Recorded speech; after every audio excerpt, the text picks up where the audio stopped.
Y eso la policía pues puso allí pues, cámaras fotográficas, cámaras de vídeo, hizo vigilancias para ver todo aquello, ¿no?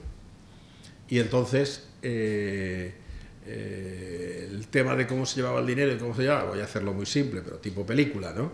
Es decir, bueno, al final entra un señor con una bolsa en el baño, deja la bolsa en el baño, y un señor que está en la barra tomándose un café, aquel sale del baño sin bolsa y entra al baño y sale con la bolsa.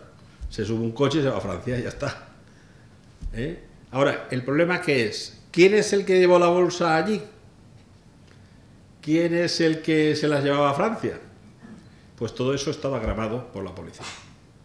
Y en un momento determinado, al parecer, lo digo porque no quiero que nadie, algún medio de comunicación que puede estar en la sala, diga Cotino ha dicho, no, Cotino no ha dicho, sino Cotino reflexiona sobre lo que pudo haber ocurrido. Por lo que he leído, pues algunas de las personas que parece ser que fueron con el paquete allí al Faisán, por razones posiblemente políticas, no convenía detenerlas. Y entonces, claro, el policía que está allí le dice a su jefe correspondiente, de momento hay unas investigaciones abiertas y una serie de personas imputadas, oye, es que si actúo, detengo a fulano, a vengano y a sotano.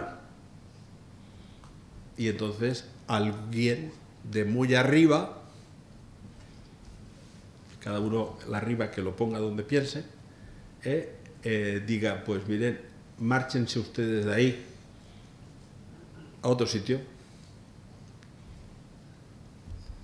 lo cual aquellos policías que estaban vigilando en aquel lugar se fueron del servicio, lo cual el señor que iba a dejar el paquete en el váter lo pudo dejar, el otro se lo pudo llevar y no se detuvo a nadie.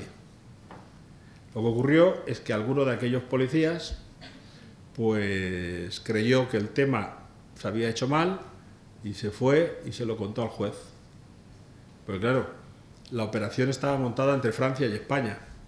Estos señores de aquí tenían que detener a estos de aquí, pero los otros tenían que detener a los otros cuando llegaran en el coche con el paquete. Y aquellos dijeron que no llega el coche, no sé si me explico. Y claro, hubo que aquello denunciarlo tanto en Francia como en España. Investigación que está en marcha, que aquí en España le tocó esa investigación al juez de la Audiencia Nacional, don Baltasar Garzón, y por razones que yo desconozco, la investigación de esto hace 4 o 5 años y está, o ha estado hasta el momento, en ciento invernadero. ¿A quién afecta? ¿De dónde era el dinero que iba a la bolsa? ¿Quién lo ponía? Son preguntas que yo creo que el tiempo nos dará la información. De momento, cada uno puede pensar lo que quiera, porque como no sabemos quién era el de arriba que dijo váchense, ni quién dijo de dónde había que coger el dinero, pues esperemos poderlo saber algún día, ¿no? Y si no, como dice un amigo mío, que cree que hay cielo y que después, cuando uno se muere, el día del juicio final, después de haber sido juzgados, por la tarde algo tendremos que hacer, pues nos enteraremos de estas cosas. Pues muy bien, paso a que me pregunten ustedes lo que deseen.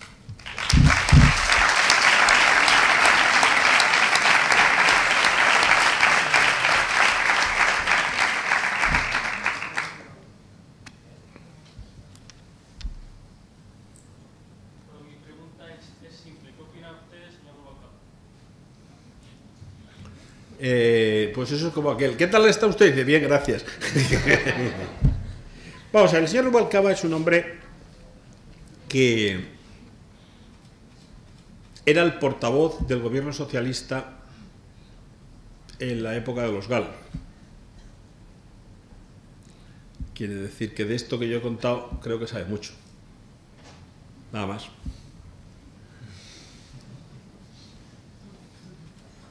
Buenas, soy Cristóbal Galve, estudiante de esta facultad y miembro de la ABEUR. Las gracias por venir. Y yo tengo una pregunta. ¿Nunca se ha planteado aplicar la cadena perpetua a terroristas? Sí, quiero decir, hubo un momento, yo os cuento otra anécdota de la vida. El día que mataron a un concejal y a su mujer en Sevilla, de forma brutal, como todas las muertes, ¿no? Me acuerdo que iba yo con el presidente Aznar por el medio de la calle de Sevilla y la gente lo único que chillaba era eso, cadena perpetua. Bueno. Y recuerdo que Aznar, íbamos el ministro y yo con él, dijo 2 o 3 veces, tienen razón. El único planteamiento donde está es que hay que cambiar la Constitución en ese sentido, y por lo tanto pues el plan de cambiar la Constitución, yo creo que eso es para otra sesión que organicéis en la asociación, y con mucho gusto yo participo sobre el tema de la Constitución. Abrir la Constitución es abrir un melón complicadísimo. Fijaros si debe ser el melón complicado, que no lo han abierto ni para decir que una mujer puede ser heredera a la corona.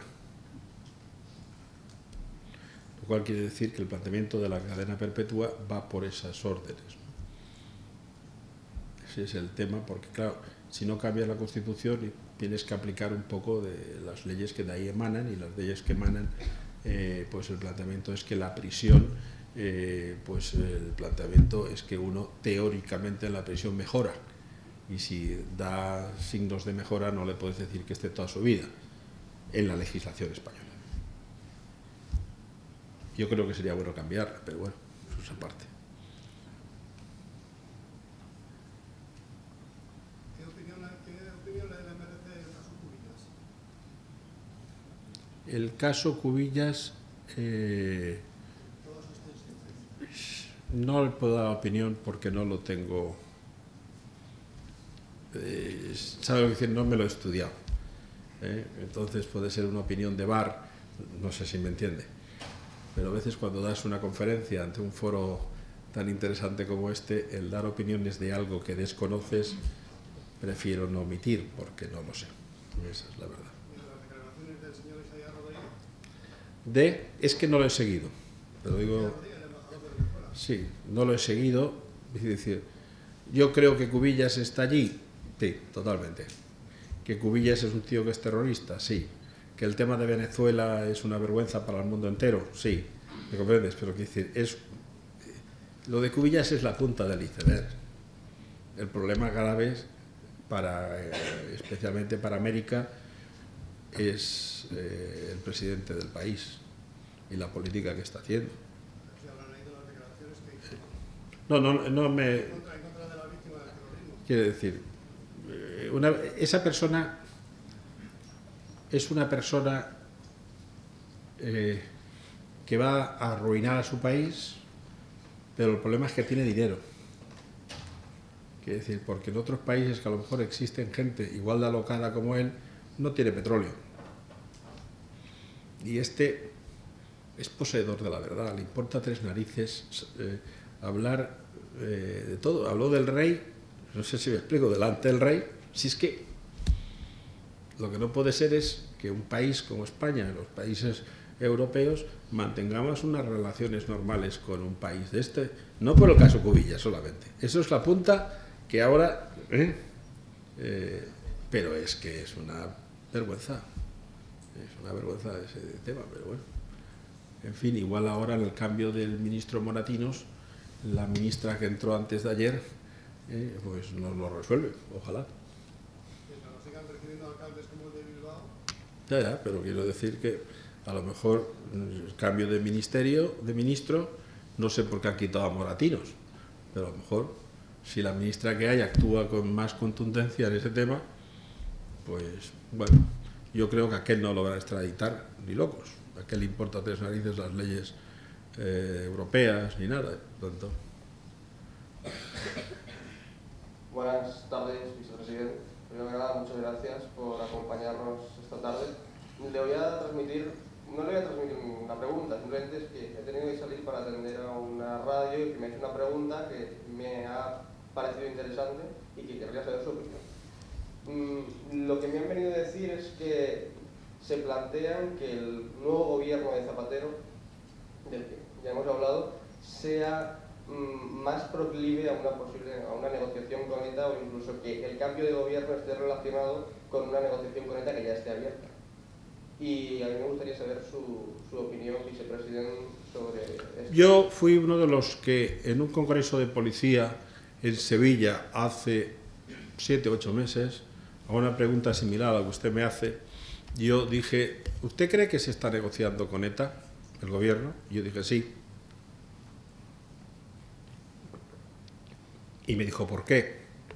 Digo, porque los socialistas han negociado siempre, porque no tenían que estar negociando ahora. El PNV y el PSOE han negociado permanentemente, ha tenido una puerta abierta para la negociación de ETA siempre. Y por lo tanto, ahora también. El pacto del PNV con el PSOE actualmente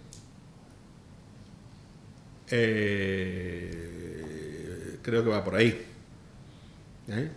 El PSOE, es decir, el PNV quiere que si algún día el tema de ETA llega a algún tipo de acuerdo, el protagonista será él. Y al PSOE, si llegase un tipo de acuerdo de esa, le gustaría vender que el éxito es de él. Pero el problema de esto es que con ETA la única forma de negociar, por decirlo de alguna manera, es que o entrega las armas o está en la cárcel. Es que no hay más que hacer. Y además no puede un Estado, después de que ha habido terroristas que han matado a cientos y cientos de personas, negociar, y con lo que ha pasado hasta ahora, ¿qué? No sé si me explico. Esto no es una guerra, esto no es el pacto de después de una guerra, que es lo que de alguna manera el PNV y un sector del PSOE posiblemente está impulsando. Es como si aquí acabáramos la guerra y firmamos el acuerdo. Mire usted, aquí no ha habido una guerra. Aquí ha habido una guerra, ni guerra civil, ni una guerra de un Estado con otro. Aquí ha habido unos criminales terroristas que han matado a unas personas normales y corrientes, cada uno de una profesión diferente. Y esta es la realidad. Pero ¿que están negociando? Sí, sin duda.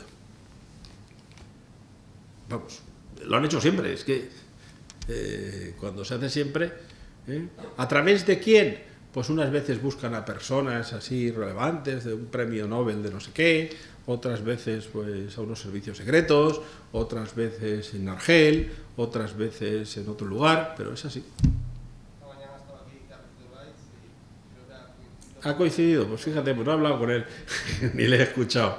Pero si es que para esto, cuando llevas unos pocos años con esto y viendo el pelaje, es así.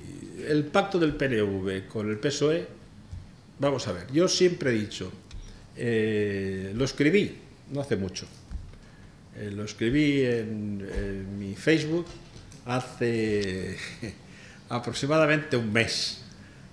Hablé de esto, cuando todavía no se había hecho el acuerdo, y dije que el PNV siempre que tiene oportunidad saca un salvavidas para ETA. Siempre. Y por lo tanto, ahora el salvavidas para ETA es que el gobierno se mantenga un año. A pesar de la ruina que puede haber en España, pues a pesar de la ruina. Porque para el PNV lo importante de alguna manera es que ellos dominar ese territorio. El resto les importa relativamente.